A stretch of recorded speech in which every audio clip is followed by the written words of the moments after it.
हमारी भी दुर्दशा सत्संग से ही होती है, सत्संग से। हां, आप ही कह गए थे कि किसी को नहीं काटना, अहिंसा परमो धर्म। महात्मा बोले, अरे पगले, तू मेरे उपदेश का अर्थ ही नहीं समझा। मैंने कहा था तुम अहिंसक बनो, इसका अर्थ दूसरे को काटो मत। काटने के लिए मना किया था, लेकिन क्या फुफकारने के लिए भी मना किया था? अगर तुम काटोगे तो दूसरा नष्ट हो जाएगा, और फुफकारोगे नहीं तो तुम ही नष्ट हो जाओगे, इसलिए फुफकारो। सांप ने कहा तो आज्ञा है? बोले बिल्कुल। अब आए बच्चे झूला झूलने, और जो सांप ने फुफकार मारी उतनी दूर खड़े रहे। हम काटना भूल जाएं ये बात तो ठीक है, लेकिन अहिंसा इस हद तक चली जाए कि हम फुफकार नहीं भूल जाएं। लोग हमारी शांतिप्रियता को कायरता समझें।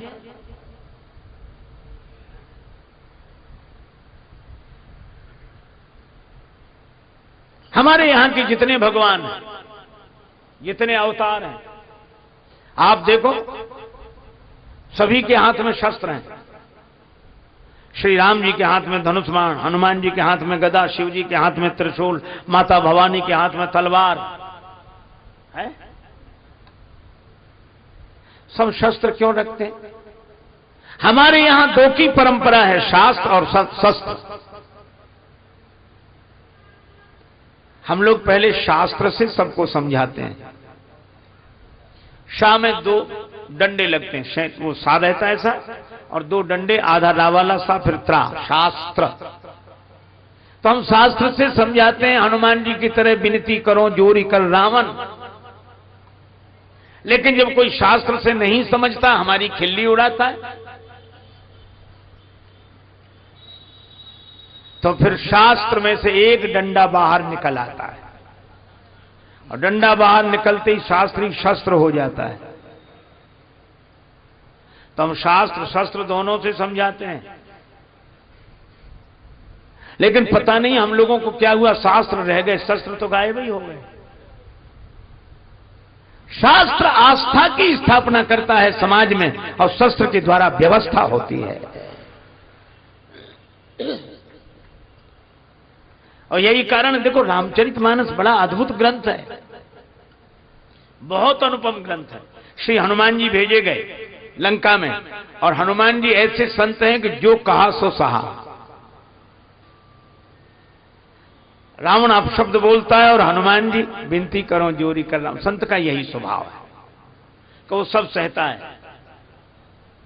खोद खाद धरती सहे, काटकूट बन राय, कुटिल वचन साधु सहे, सबसे सहा न जाए। तो हनुमान जी साधु हैं, और जब साधु से रावण नहीं माना, शास्त्र से नहीं माना, तो शस्त्र रूप में, सिपाही रूप में अंगद जी को भेजा। अब देखो सिपाही की शैली अलग है। हनुमान जी 10 सवाल रावण पूछे तब एक का जवाब दे, बड़े मुश्किल से हाथ जोड़ के। और अंगद जी, हनुमान जी को लोगों ने लात मारी, मारे चरण करें वो हांसी, पर हनुमान जी कुछ नहीं बोले। संत हैं, सब सह लेते हैं। पर अंगद जी को रावण के बेटे ने लात उठाई, मार नहीं पाई। तई अंगद का लात उठाई, और अंगद जी ने गही पद पटके भूमि भमाई। लात उठाई, वही पकड़ के फिरा के जो जमीन में पटका, नीचे गिरते ही ऊपर गया। और जो राक्षस समझ रहे थे कि वही बंदर आया, जो देखा वो बंदर नहीं है, वो नहीं है। रास्ता बिना पूछे अंगद जी को रास्ता, इधर से इधर से इधर से जाइए, इधर से। अंगद जी ने सोचा हम रास्ता पूछ ही नहीं रहे, बता काहे को रहे। लोग बोले हम तो इसलिए बता रहे हैं कि हम तो जो पहले आए थे उन्हीं से समझ गए, पर रावण ही नहीं समझा, सो उधर ही जाओ।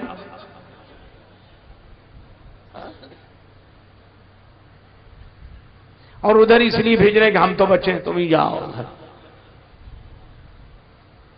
और रावण की तो आदत, क्या बोला, कह लंकेश कवनते बंदर, वो ऐसे ही बोलता। हनुमान जी से भी ऐसे ही बोल रहा था, कह लंकेश कवनते कीशा। अंगद जी से बोला, कह लंकेश कवनते बंदर। अरे बंदर, कौन है रे तू? तो हनुमान जी ने तो हाथ जोड़कर कहा कि मैं राम जी का दूत हूं। परवाह रे अंगद जी, जैसे ही रावण बोला कह लंकेश कवन तय बंदर, अंगद जी तुरंत बोले मैं रघुवीर दूत 10 कंधर। तुम हमें बंदर कहो और हम तुम्हें श्रीमान जी आदरणीय पूजनीय, तुम कहो बंदर हम कहेंगे 10 कंधर। एक चौबे जी थे, बड़े अच्छे सज्जन आदमी, उनसे कोई कहे चौबे जी तो संबोधन में उत्तर दे हां जी, और कोई कहे आके चौबे तो वो तुरंत कहते क्यों बे। अंगद जी ने वही करके दिखाया।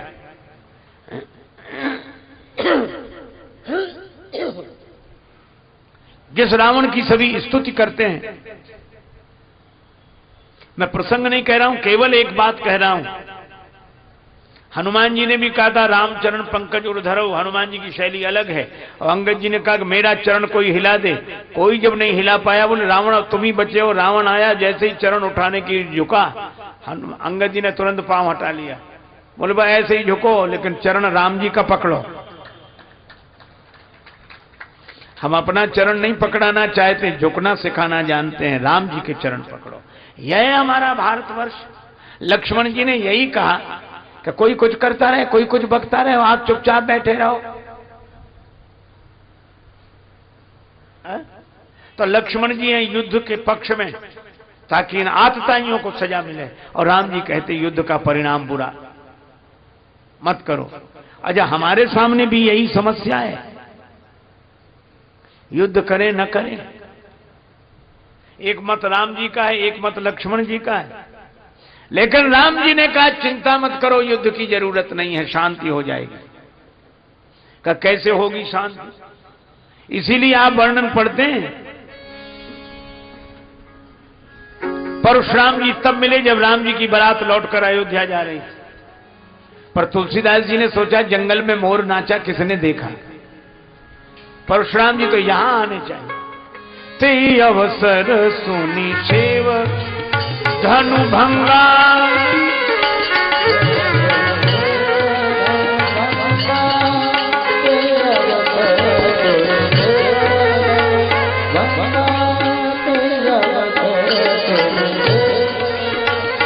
भंगा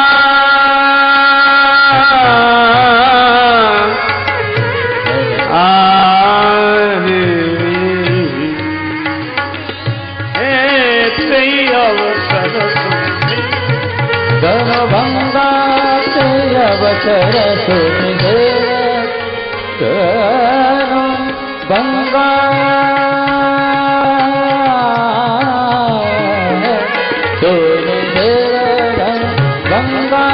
सुनि भंगा ते अवसर सुनि शिवधनु भंगा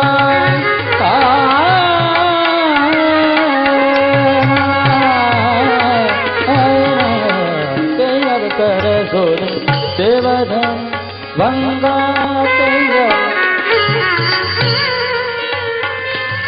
शिवधनु भंगा आयो रघुकुल कमल पतन, ते अवसर सुन शिवधनु सुन शिवधनु सुन।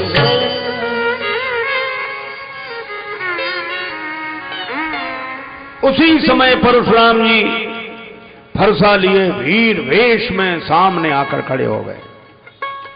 अब आप कल्पना करो, ये पिंडाल है, चारों तरफ 4 दीवारी हो, दरवाजा एक, उसी में परशुराम जी खड़े हो। तो जो राजा लोग आवाज लगा रहे थे, ले उछुड़ाए सीए कह को, यही तो कह रहे थे, और सीता जी को छुड़ा लो।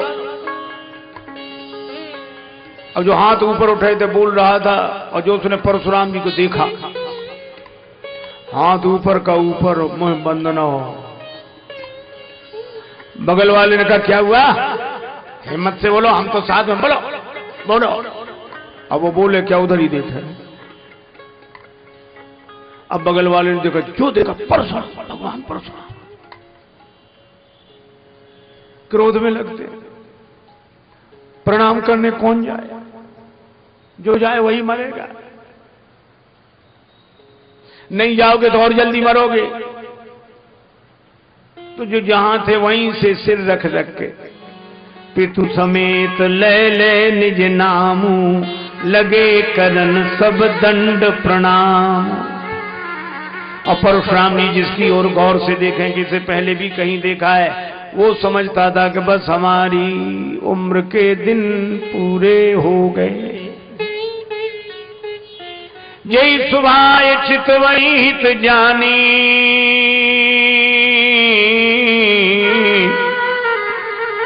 सो जानई जनु आयु खुटान।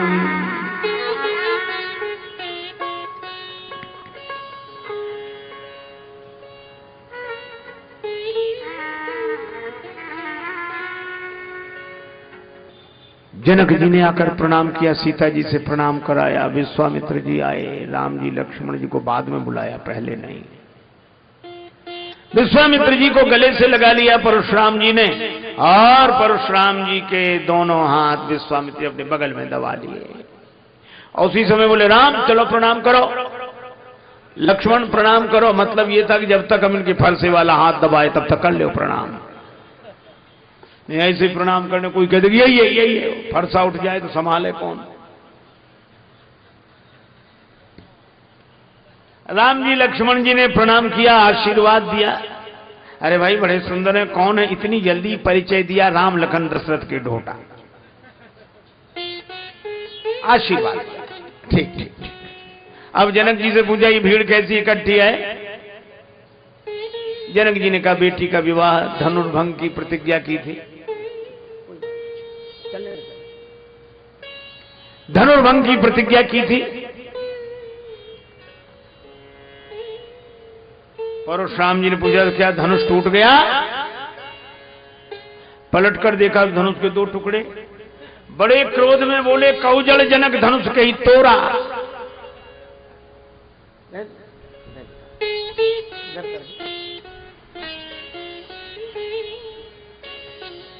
अब जनक जी डर के मारे उत्तर नहीं दे रहे हैं। अच्छा देखो, एक अति दूसरी अति को जन्म देती है, क्रोध में आती है, अतिरिक्त बोले वचन कठोरा, तो जनक जी के डर में भी अति डर उतर देत नृपना ही, अति डर।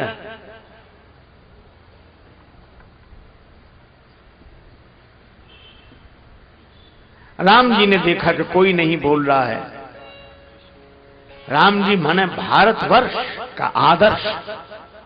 श्री राम उठकर खड़े हुए और बड़े संयत भाव से कहा, नाथ शंभु धनु भंजनि हारा, होई है कोई एक दास तुम्हारा। आपका कोई दास होगा। परशुराम जी बोले, दास वो होता जो सेवा करे, सेवक सो जो करे सेवका, ये सेवा का काम है। राम कान खोलकर सुन लो, जिसने शंकर जी का धनुष तोड़ा वो सहस्त्राबाहु के समान हमारा शत्रु है। सभा में बैठे राजा कांप गए। जब परशुराम जी ने फरसा दिखाया, सहस्त्राबाहु के समान हमारा शत्रु है,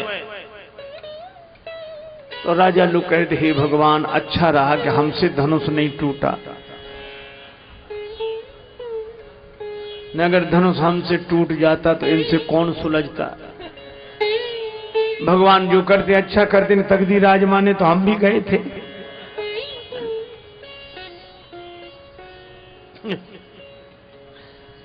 कुछ दम्भी स्वभाव के राजा थे। दम्भी स्वभाव के राजा क्या बोले, हम तो जानते थे, हम जानते थे, हम पहले से पता था। धनुष तोड़ने के बाद यही नौबत आई, इसलिए हमने जानबूझ के धनुष नहीं तोड़। नन्हे से राजकुमार राम जी धनुष तोड़ सकते, क्या हम नहीं तोड़ सकते? पर ये हमारी दूरदर्शिता है। कुछ लोग ऐसे भी दूरदर्शी होते हैं। एक आदमी रेल की पटरी पर सो रहा था, कुछ लोग समझाने गए यहां काहे को पड़े, बोले मरने के लिए। अरे क्या जिंदगी बड़ी कीमती है, मरो मत। बोले पक्का निश्चय। पर समझाने वाले ने देखा सिरहाने इतनी रोटियां रखे, बोले जो रोटियां काहे को रखे, बोले वाह इतना भी नहीं जानते, रेलगाड़ी लेट हो गई तो भूखों मरेंगे। कुछ लोग ऐसे भी दूरदर्शी हो।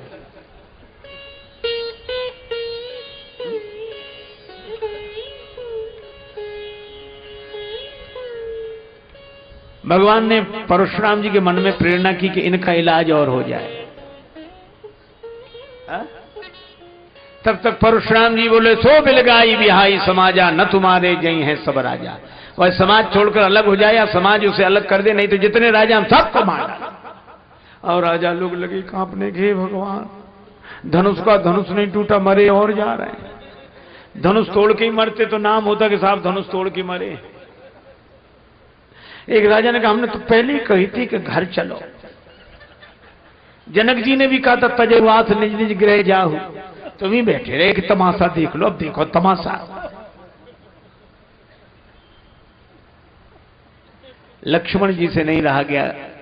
वे सोचने लगे, गुरुजी अच्छे देश में ले आए, यहां एक ही समस्या रहती, धनुष। थोड़ी देर पहले एक महापुरुष नाराज हो रहे थे, क्यों नहीं टूटता, किसी से नहीं टूटता जनक जी, और टूट गया तो दूसरे इसलिए नाराज, क्यों टूट गया, किसने तोड़ दिया। लक्ष्मण जी प्रभु से बोले कि बुरा ना मानो तो इन बाबा जी से दो बात हम कर लें। बोले तुम क्यों करोगे? बोले जो जिस भाषा का जानकार हो उससे उसी भाषा में बात करने में सुविधा रहती है। आपकी भाषा ये समझ नहीं सकते, इनकी भाषा आप बोल नहीं सकते, इनकी भाषा के विशेषज्ञ तो हम हैं। अंग्रेजी जानने वाले से अंग्रेजी में, हिंदी जानने वाले से हिंदी में, उर्दू जानने वाले से उर्दू में, जो जिस भाषा का जानकार हो। अब जानकारी हो ना, शब्द ही शब्द याद हो। कुछ लोगों को ऐसे ही शब्द याद होते हैं। एक आदमी को अंग्रेजी के 3-4 अक्षर याद हो गए, अर्थ पता ही नहीं था, वो 3-4 शब्द ही बोलता था बस। Yes, no, very good, thank you. और जब निकले कोई मिले क्रम से बोलते यस, फिर कहता no, very good, thank you.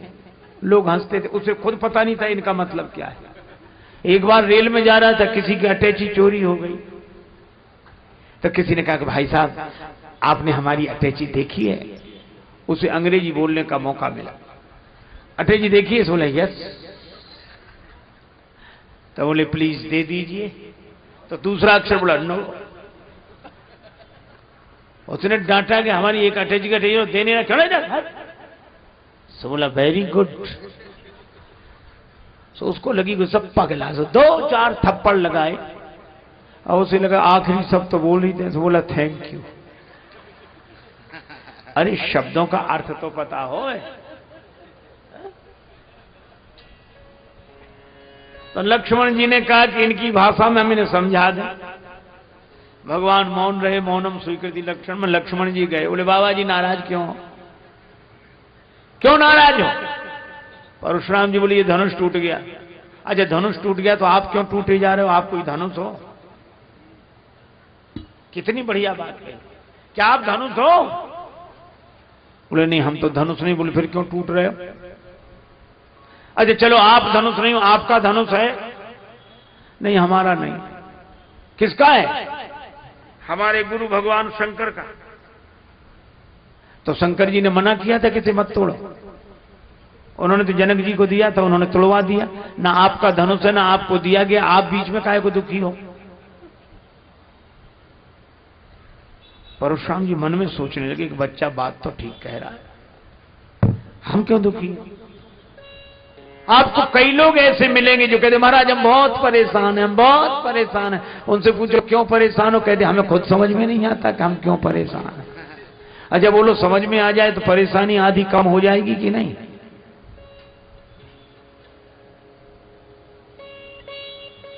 लेकिन आपको पीड़ा है, पीड़ा का अनुभव आप करते हैं, पर रोग का निर्णय डॉक्टर करता है।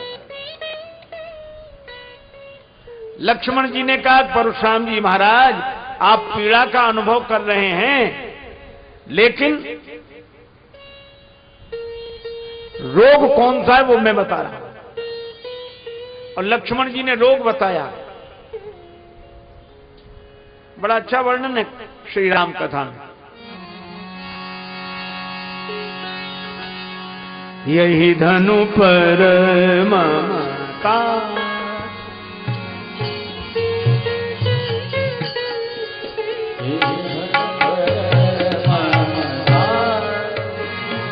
ममता के ही हेतु यही धनु पर ममता, ममता ममता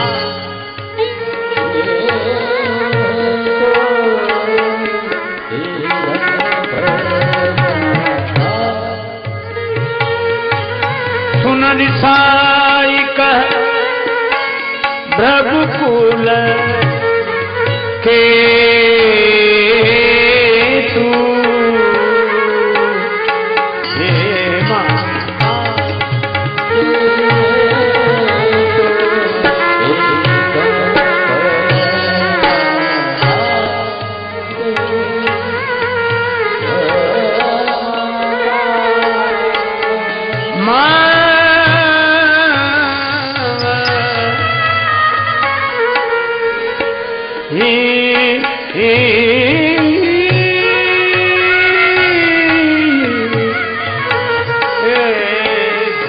ममता धनु पर ममता धनु पर ममता। इस धनुष से आपकी ममता है और महाराज ये ममता पर चोट लगी है, ये ममता आपको दुखी कर रही है। अच्छा देखो कितनी बढ़िया बात, हम लोग अगर अपने जीवन की ओर देखें, किसी का मरना हमें दुखी नहीं करता। हम लोग सवेरे सवेरे अखबार पढ़ रहे होते हैं, नाश्ता कर रहे होते हैं, चाय ले रहे होते हैं, नमकीन बिस्कुट लड्डू, उसी समय अखबार सामने होता है और मान लो उसमें लिखा हो भारी भूकंप, 500 लोग मरे, रेल की भयंकर दुर्घटना, 700 मरे।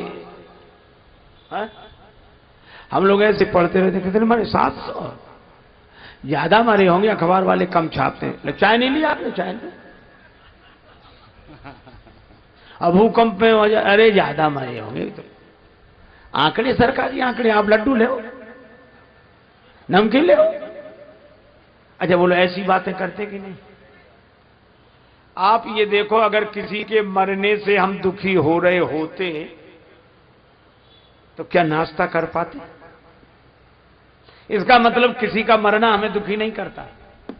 और मान लो अपना ही कोई खास बीमार हो जाए, अस्पताल में भर्ती, रो रहे, अरे कहा कि अब तो डॉक्टरों ने कंट्रोल कर लिया, आपने कल से कुछ पानी भी नहीं पिया है, कुछ तो रोने लगते।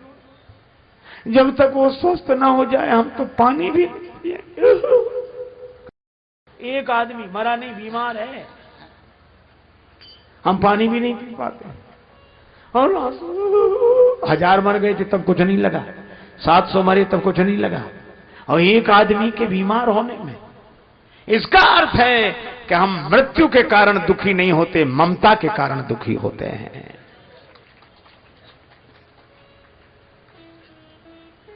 हजारों मर गए हों, कोई अंतर नहीं पड़ता। एक अपने साथ खास रहने वाला, संगत करने वाला,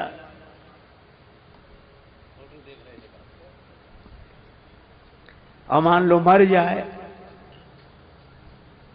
तो कितनी मन को समझाओ, दुख होता है ममता के कारण।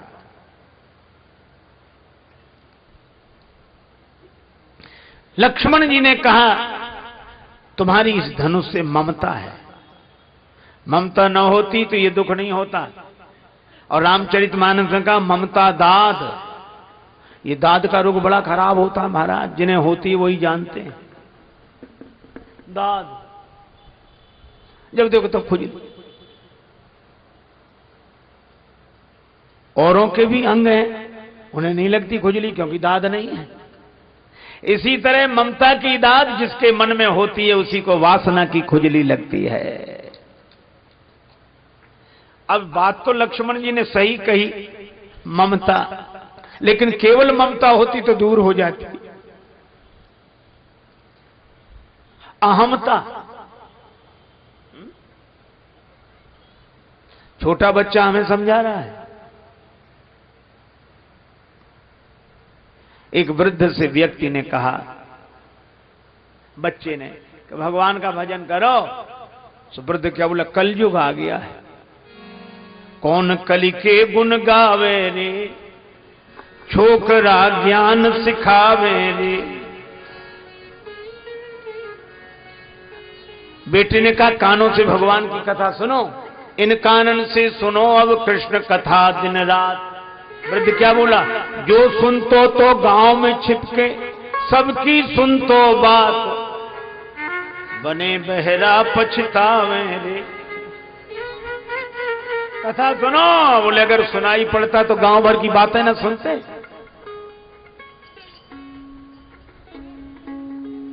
गांव में रस्सी बटने की एक यंत्र होता है, ढिरिया बोलते हैं उसको बुंदेलखंड में। उसको ऐसे रस्सी तानते हो, ऐसे ऐसे घूमता है ऐसे।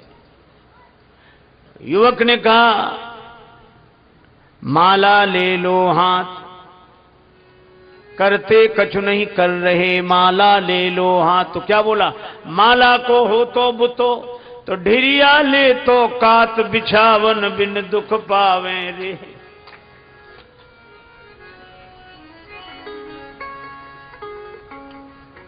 इन नैनन सूझे नहीं, करो राम का ध्यान।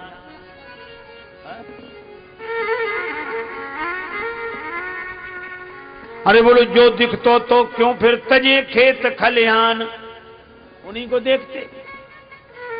कलयुग आ गया। परशुराम जी को लक्ष्मण जी ने समझाया, कहने कल का छोकरा हमें समझा रहा है, रे बालक काल बस। ये अहमता है, ममता का रोग है, लेकिन अहमता उस पर उसके साथ है। बोले क्यों रे, शिव धनुष तुम्हारी छोटी बालकों की खेलने वाली धनुही के समान। लक्ष्मण जी बोले हमारी समझ से सब धनुष समान नहीं होते। क्यों? बोले कोई धनुष वरदान नहीं लेता, सब प्राण ही लेते हैं। लखन कहा हंस हमरे जाना, सुनो देव सब धनुष समाना। अब जो सुना, परशुराम जी बोले डरता नहीं। तो फरसे की तरफ बोले चितय परस की ओरा, रेसठ सुने उस स्वभाव न मोरा भी। फरसे की तरफ देखा था कि ये भी देखें फरसे की तरफ। लक्ष्मण जी ने नहीं देखा। कई लोग दिखाना चाहते। एक आदमी को विवाह में अंगूठी मिल गई, सो महाराज जहां जाए अंगूठी दिखाए, पहन के साइकिल से जाए मिठाई की दुकान पर। और ये और भैया सब आराम है, ठीक है, कुशलता है, और भाई साहब ठीक है, और ठीक। लोग बड़े कोई एक दिन गया मिठाई खरीदने, चौबे जी की दुकान थी। चौबे जी धोती पहरे, ऊपर से चादर ओढ़े बैठे। अब आया, अच्छा ये जलेबियां कैसी थी, ये इमरती, ये पेड़ा, ये लड्डू, ये। चौबे जी ने देखा कि अंगूठी दिखा रहा है। तो चौबे जी एक 5 तोले का बाजूबंद बांधे थे। तो उन्होंने अपना चद्दर हटाया और ऐसे दिखा के बोले सभी एक भाव है, ले जाओ जो ले जाओ।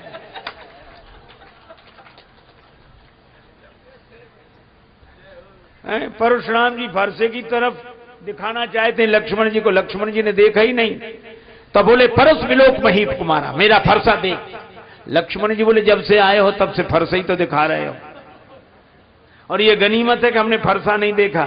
फरसा देखते तो युद्ध हो ही जाता। मैं फरसा नहीं देख रहा हूं। मैं जानते हो क्यों शांत हूं? क्यों? क्योंकि भृगुसुत समुझ जनेऊ बिलोकी, मैं आपका यज्ञोपवीत देख रहा हूं। आप ब्राह्मण हैं, महात्मा हैं। फरसा देखता तो लड़ाई हो ही जाती। एक और धारे धनु, एक और धारे बाण, एक और परस सुधारे तेज तायो है। एक और शूल, एक और लौह वर्म झूल, एक और तोमर त्रिशूल लटकायो है। बिंदु कवि धन्य भृगुवंशज मुनीष, तुम्हें संत वेश में विचित्र रूपक लखायो है। और मैंने जान्यो को कुशल कारीगर है, जनकपुरी में शस्त्र बेचवे को आयो है। हमने समझा कोई बहुत बढ़िया कारीगर है जनकपुर में। आप तो परशुराम जी को आप जनि देव दोष मोहि लोगु, कटुवादी बालक बद जोगु, और हाय और जो आप तो। लक्ष्मण जी बोले हाँ काटो माता पिता का तो सिर। माता का सिर काट के पिता के ऋण से उर्ण हुए, अब गुरु का ऋण रह गया तो हमारा सिर काट के पूरा कर ले। लेकिन तब रघुवंशी वीर नहीं मिले होंगे तुम्हें। अब तो परशुराम जी और राम जी ने तुरंत लक्ष्मण जी को देखा। सुनी लक्ष्मण बेहसे बहुल नयन तरे रे राम। राम लेकिन धन्य है लक्ष्मण जी जैसा कोई नहीं है। देखो आप बल्ब का बटन दबाओ, बल्ब जल जाता है, ऑफ करो बुझ जाता है। लेकिन पंखा आप बटन ऑफ भी कर दो तो भी पंखा 10-20 चक्कर लगाए बिना रुक ही नहीं सकता।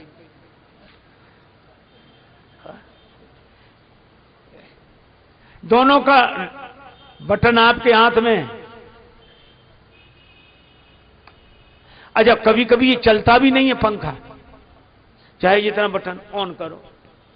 लोग करते ना बटन ऑन, देखते हैं ऊपर चल ही नहीं रहा।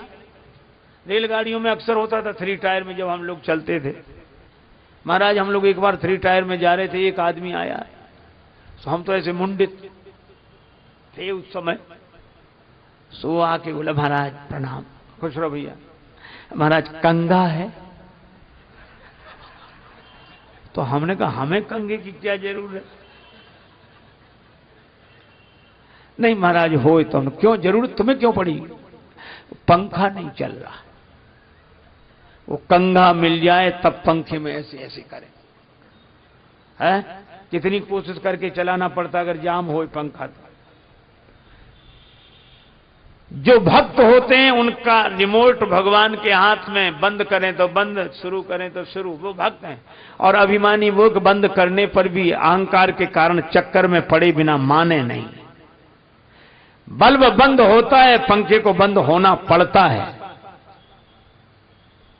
एक जगह हम लोग कीर्तन कर रहे थे, सीताराम सीताराम सीताराम कहिए, जाही विधि राखे राम ताही विधि रहिए, यही कह रहे हैं। एक आदमी बड़े जाही विधि राम, अरे उनका अच्छी तरह कीर्तन करो, जाही रहिए। सो बोला रहिए क्या, रहना ही पड़ेगा और कर भी क्या सकते हैं। जब रहना ही पड़ेगा तो मजे से रह लो। लक्ष्मण जी को राम जी ने नेत्र दिखाए, लक्ष्मण जी तुरंत बैठ गए। मान लो 2 में झगड़ा हो रहा, आप एक को रोको, कह रहने दो। अरे तुम रहने दो। अरे नहीं साहब कैसे रहने दें, आप हाथ जोड़ रहे हैं, लेकिन गलती। मैंने एक घटना आंखों देखी, आंखों। एक जगह संगीत का कार्यक्रम था, उसके पहले हमारे द्वारा कथा हुई, और शास्त्रीय संगीत के बड़े मर्मज्ञ व्यक्ति, बहुत बड़े विद्वान, तानपुरा से गाते थे। हमें शुरू से ही उत्सुकता रही, तो हम लोग ऐसे बैठ गए। उन्होंने गाना शुरू किया, वाह वाह हुई रात को 12 बज रहे, क्या बात, क्या बात, इतना बढ़िया गाया। और गाने के बाद बोले चाय, बोले अच्छा भी आ गया चाय बन। पता नहीं किस मिजाज में थे, बोले अभी तक आई नहीं चाय। हाँ क्या आ रही। फिर क्या बोले, जिसके यहां ठहरे थे उसी से, तुम्हारे यहां जब से आए हैं कोई व्यवस्था ही नहीं। अब उसको भला बुरा हो ऐसी बातें करने लगी जैसे कभी जानते ही ना हो, सबके बीच में, गांव भर शहर भर सुन रहा है। तो उनको भी खराब लगा जिनके। तो उन्होंने कहा कि नहीं आप ये गलत कह रहे हैं, चाय वृद्धि हो अभी आ रही है आप। बोले नहीं नहीं नहीं। तो उन्होंने कहा कि नहीं ये बात गलत है। तो उनके गुरु बैठे थे वहीं। तो गुरु ने धीरे से कहा कि तुम चुप रहो। उनसे कहा कि तुम चुप रहो। तो तुरंत बोले तुम चुप रहो। तो उन्होंने कहा नहीं सर ये गलत बोल रहे हैं। मैंने खुद सुना, गुरुजी ने केवल एक बात कही, नहीं और सर एक साथ, नहीं और सर एक साथ, या तो सर मत कहो या नहीं मत कहो।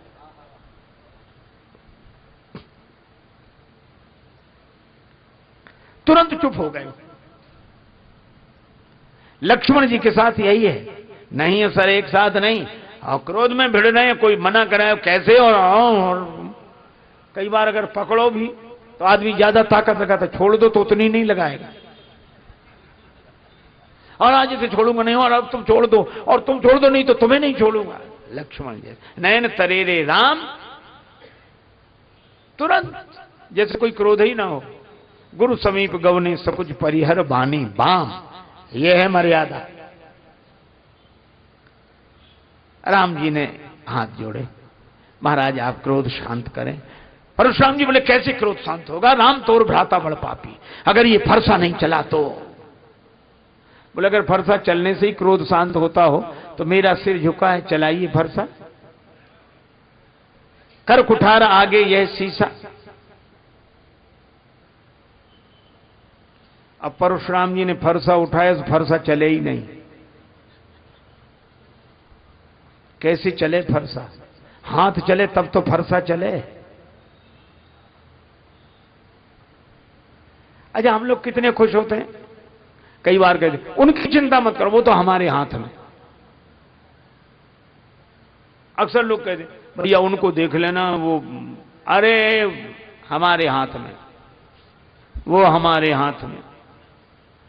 हम लोग बहुत खुश होते हैं हमारे हाथ में, लेकिन हमारे हाथ में ठीक है, आपके हाथ में भगवान करे सब कुछ रहे, लेकिन ये बताओ आपका हाथ आपके हाथ में है। एक आदमी से किसी ने कहा कि दान दो, बड़ा सत्संग हो रहा है, बड़ा कार्यक्रम हो रहा है, महाराज का आश्रम बन रहा है और वृंदावन दो। सो बोले अब सब दे रहे हैं, हमारा देना कोई जरूरी है। अच्छा सब ऐसे ही सोचने लगे तो अरे कहा कि नहीं नहीं अपना अपना दान दिया अच्छा रहता है, दो। सो बोला अभी कौन मर रहे हैं जो दें, ये एक नया तर्क है, क्योंकि मरते ही समय दान दिया जाता है। तो उस समय के लिए काहे को बैठे हो, बोले इसलिए कि ताजा ताजा दान भगवान को भी याद रहेगा, इधर दिया उधर पहुंचे। अभी से दान दे दो, फाइल गड़बड़ा जाए, इधर का उधर हो जाए, हिसाब किताब ही ना रहे। लोग हंसते थे तो मरते समय तुम्हारे पास होगा, अरे चिंता में, इतना तो हमने अपने हाथ में कर रखा है, हम किसी के भरोसे नहीं रहते, अपने हाथ में। बुढ़ापा आया, अरे अभी कौन मर रहे हैं, और उस आदमी ने सामने वाली दीवार में गड्ढा करा के धन उसमें रख दिया, सीमेंटेड करा दिया कि जब दान दे रहा हूं निकलवा के करा देंगे, हमारे हाथ में। पर भगवान की लीला, एक दिन वो ऐसा बीमार हुआ कि मुंह से बोल ना पावे, हाथ से लिख ना पावे, मुंह से बोल ना पावे। अब मित्रों ने कहा कि तुम्हारी ये दशा देखकर हमें बड़ा दुख होता है, लेकिन तुम कहते थे तुम्हारे हाथ में वो धन, बताओ कहां है। सो हाथ उठावे दीवाल की तरफ। मित्र कुछ समझ ना पावे। उसके बेटों को पता था, बेटे बड़े घाघ थे, उन्होंने सोचा बाप तो जा ही रहा है, धन और जाएगा। तो जब बेटों से पूछते कि पिताजी दीवाल की तरफ इशारा क्या करते हैं, बेटे बोले पिताजी कहते हैं कि देने के लिए धन बचा कहां, जो था सब इसमें लग गया, इसमें लग गया, इसमें। बोलो हाथ में तो है, लेकिन हाथ में नहीं है। घड़ी सबके हाथ में, पर घड़ी किसी के हाथ में नहीं है। घड़ी सबके हाथ में है, पर घड़ी किसी के हाथ में नहीं। एक महात्मा कहते थे, घड़ी घड़ी चली है घड़ी कहती यही विनीत, मूर्ख तेरे जन्म की एक घड़ी गई बीत। घड़ी किसी के हाथ में नहीं है। अच्छा बोलो किस घड़ी क्या हो जाए, है हाथ में। हम समझते कि घड़ी हमारे हाथ में है, और अगर ध्यान से देखो तो हमने घड़ी को नहीं बांध रखा है, घड़ी ने हमारा हाथ बांध रखा है। अब बोलो फरसा तो तब चले जब हाथ में फरसा, मेरे हाथ में फरसा तो हाथ तो चले। अच्छा देखो हमारी दो तरह की स्थितियां हैं, एक वो है जो हमारे हाथ में, एक वो है जो हमारे हाथ में है, और एक वे हैं जिनके हाथ में हमारा हाथ है। और हमारे हाथ में जो है उधर जब हम देखते हैं तो मन अभिमान से भर जाता है, और हमारा हाथ जिसके हाथ में है उसका ध्यान करते हैं तो मन भगवान से भर जाता है। परशुराम जी का हाथ न चले।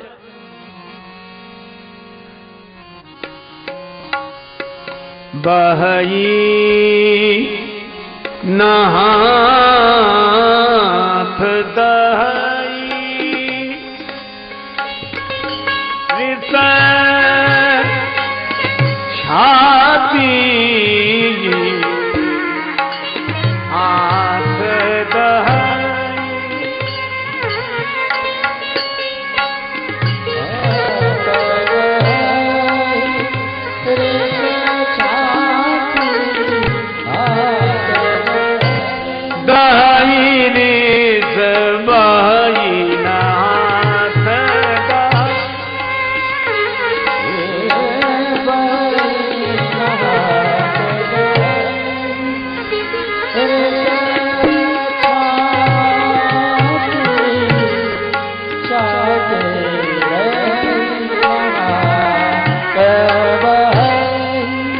दहाई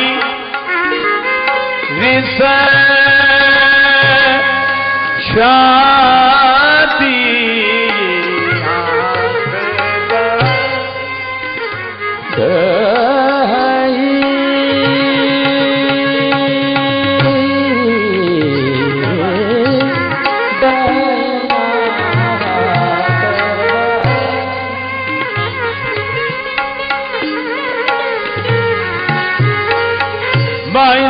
दाई रिस छाती बाई नाथ दाई रिस छाती बाई नाथ। हाथ नहीं चलता, छाती जल रही है। ये हाथ की ताकत कहां चली गई? अरे इस हाथ में ताकत आई कहां से थी? भगवान से। तो भगवान सामने ही तो नहीं है। तब उन्हें लगा राम रमापति कर धनु लेहू, राम रमापति कर धन लेहू, है चहु मोर मिटे संदेहू, है चहु मोर मिटे संदेहू, है चहु मोर मिटे संदेहू।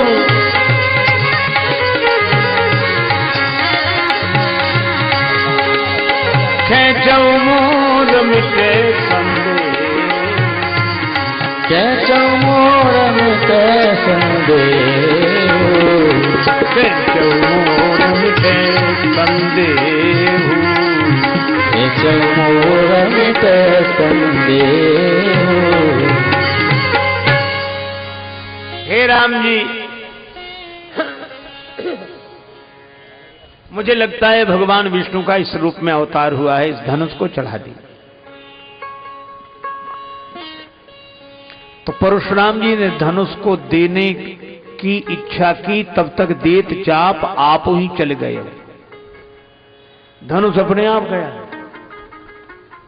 परशुराम जी को लगा कि मेरा हाथ चैतन्य ये चल नहीं रहा है और धनुष जड़ ये अपने आप चल रहा है।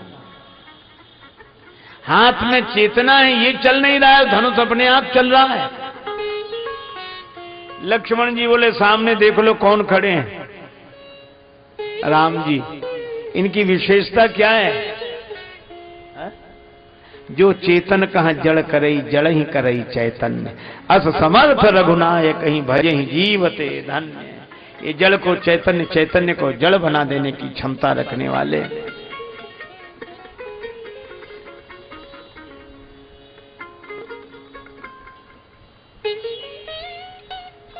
परशुराम जी चौंके, पर उन्होंने धनुष से कहा कि राम जी हाथ नहीं बढ़ा रहे, तुम क्यों जा रहे? धनुष बोला हमें राम जी की जरूरत है इसलिए जा रहे हैं, राम जी को हमारी जरूरत नहीं।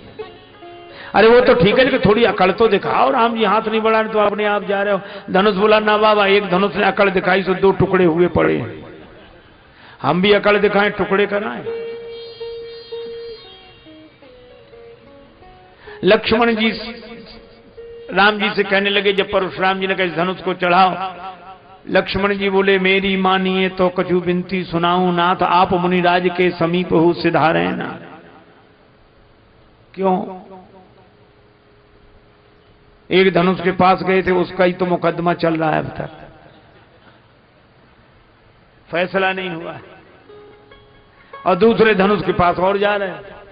इसमें क्या गड़बड़ी होगी? इसमें तो परशुराम जी कह रहे हैं। बोले उसमें भी क्या गड़बड़ी थी? जनक जी खुद कह रहे थे। तो गड़बड़ी क्या हुई? बोले चाप गुरु को चढ़ो तो चेला जी पधारे, और चाप चेला को चढ़े तो कहूं गुरु जी पधारे ना। अभी तो परशुराम जी आगे मेरे गुरु का धनुष किसने तोड़ा, थोड़ी देर में शंकर जी मेरे चेले का धनुष किसने तोड़ा। ये तोड़ने ही तोड़ने की बात करोगे कि जोड़े? राम जी मुस्कुराए। तब तक धनुष राम जी के पास आया, राम जी ने धनुष तान कर चढ़ा दिया। अब इसका लक्ष्य बताओ। परशुराम जी हाथ जोड़कर सिर झुका दे, प्रभु इस बाण से मेरे पुण्यों को नष्ट कर दो। लक्ष्मण जी ने कहा पुण्य नष्ट करा रहे हो, पाप नष्ट कराओ। परशुराम जी ने कहा कि पाप तो उसी समय नष्ट हो गए जब इनका दर्शन हुआ, भगवान का दर्शन हुआ, पाप नष्ट। पुण्य बचे। अच्छा, जब पाप पुण्य दोनों नहीं बचेंगे तो जीवन चलेगा कैसे? गति राम ही सो मति राम ही सो, रति राम सो राम ही को बलु है।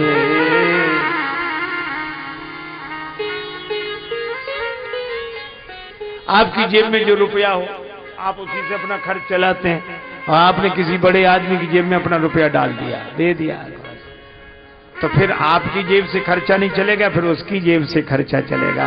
इसी तरह अपने कर्मों को भगवान को सौंप देने वालों की व्यवस्था भगवान की ओर से होती है।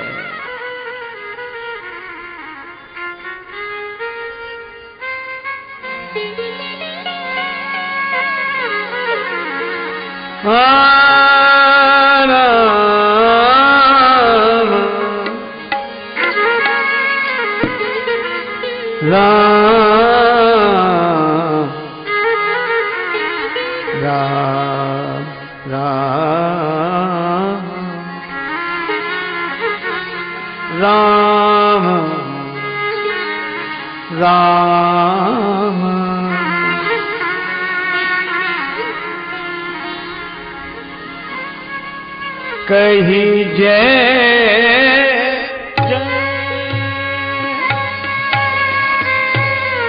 रघुकुल के तू कही जय, रघुकुल के तू कही जय। अनुचित बहुत कहूं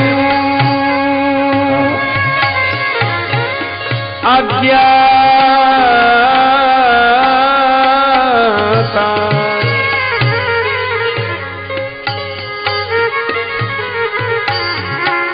क्षमहु क्षमा क्षमहु क्षमा क्षमहु क्षमा। मंदिर दो भ्राता,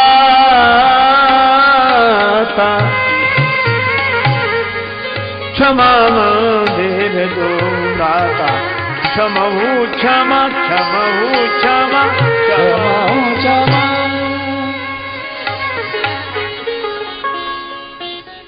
दोनों भाइयों से क्षमा मांग रहे हैं।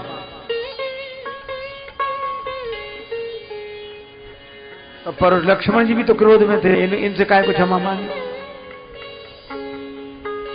देखो, डाकू और डॉक्टर की एक राशि होती है, पर एक राशि होने से कोई मतलब नहीं है।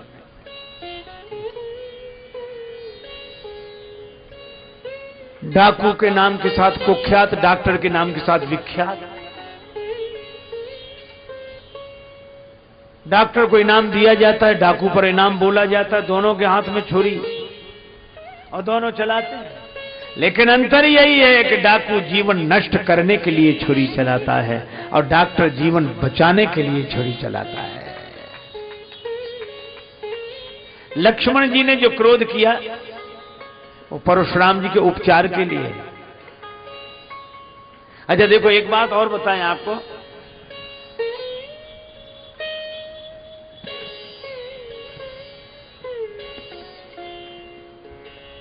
हिंसा और अहिंसा। बहुत बार हमारे जीवन में अहिंसा भी हिंसा के रूप में आती है। जैसे मां कहती ना, कान पकड़ दो, निकल जा, मर जा, चला जा, ये हिंसा है, लेकिन भीतर से अहिंसा का भाव है। अध्यापक शिष्य को कहता पिटाई लगा के मार, ये अहिंसा का भाव है। लक्ष्मण जी बोल रहे हैं, भले ही कड़वा लग रहा है, लेकिन बोल रहे हैं। क्या लिखा है? बोलत लख नहीं, बोलत लख नहीं, जनक डिराही। लेकिन परशुराम जी बोल नहीं रहे हैं। क्या लिखा है? भृगुपति बकहीं कुठार उठाए, एक बोलता है, एक बकता है।